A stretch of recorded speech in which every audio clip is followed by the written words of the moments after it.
Hello everyone. Today on our channel we have a very special guest, Sahi Darshini, UPSC CSC AIR 112, who graduated from IIT Patna and went on to work at Hindustan Petroleum before deciding to take the leap into the world of civil services. Thank you so much, Sahi Darshini, for joining us.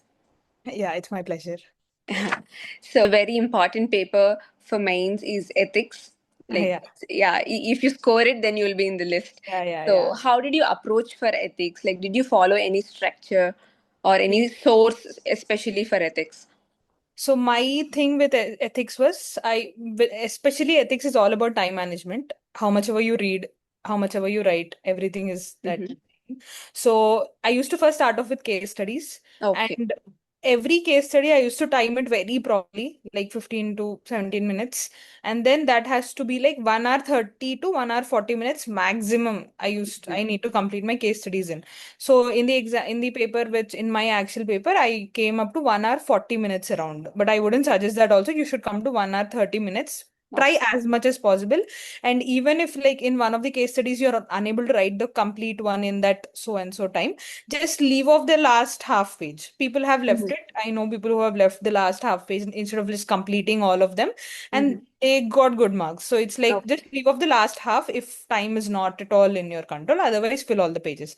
And then when you're coming to section A, what I used to do is my intros and conclusions were more or less ready. Like, Mm-hmm. if suppose for whatever topic, if attitude, emotional intelligence, and all these intros and conclusions, I already had it in my notes while I was reading itself. EQ, Daniel Goleman, we generally start with that. And then I used to either define or write some quote, or what my other thing used to be like, give some context. If it's a very like a latest question or something like current affairs question, I used to give a context. Ethics in medical ethics have become a very like important topic of discussion owing to the current recent trends of baby like scams, something of Okay. those lines, whatever I Okay. remember. Okay, Okay. from that this thing. So that used to be the overall. That made me like that didn't give need me to time like that didn't need much time for me to like Yeah. think on it. So Yeah. that's how I used to do. And conclusions, no, generally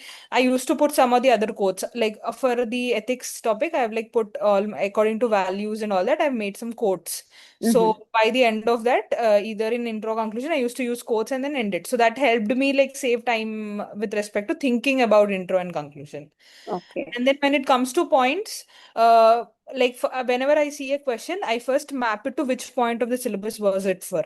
So Mm-hmm. if suppose the syllabus, if the question is about emotional intelligence, so it's directly those five emotional intelligence aspects is what I'll think of: social awareness, communication skills, and all those five things. And I'll write my answer irrespective of whatever the question is. If it's like related to emotional intelligence, I'll write based on these 5 points.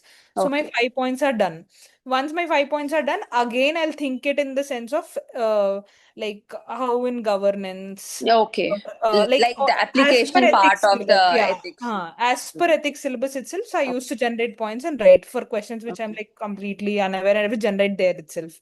And Okay. then I used to put an end my subheading for 2 3 points of way forward on how to inculcate this value, or what are Okay. the issues with this value, or something on Mm-hmm. those lines. So that used to be like 7 minutes per 10 Mm-hmm. mark, and it used to Okay. be. Like, did you follow any structure while writing case studies, or is it the same for all the case studies, or like did you change the way of writing for two case studies and then Yeah. change it for yeah? So I was actually trying to do that, but I Okay. somehow didn't implement, but I wanted to do this. So my Okay. plan used to be like for 6 case studies, so 2 case studies of one style.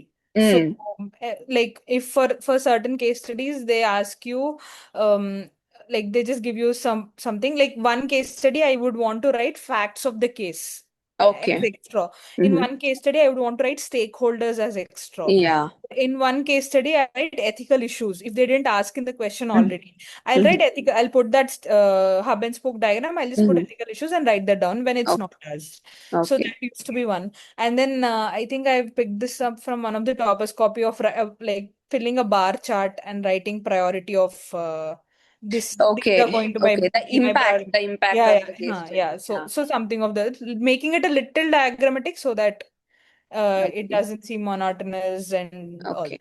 Yeah. Like, do you advise writing stakeholders for all the case studies, even if they don't ask?